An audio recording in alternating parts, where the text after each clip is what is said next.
выпускает первое собрание стихотворения Абая. Классный журнал Абай. И как после выхода 12 номера он закрыл А в 1978 году наши библиотеки присвоили его имя.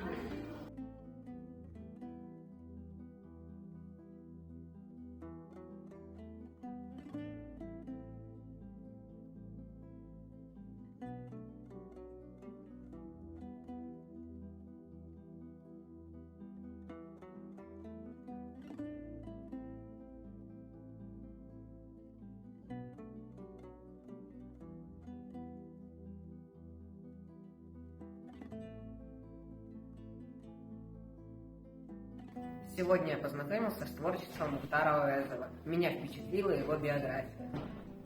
Мне нравится, что Мухтар Ауэзов играл в первой казахстанской футбольной команде.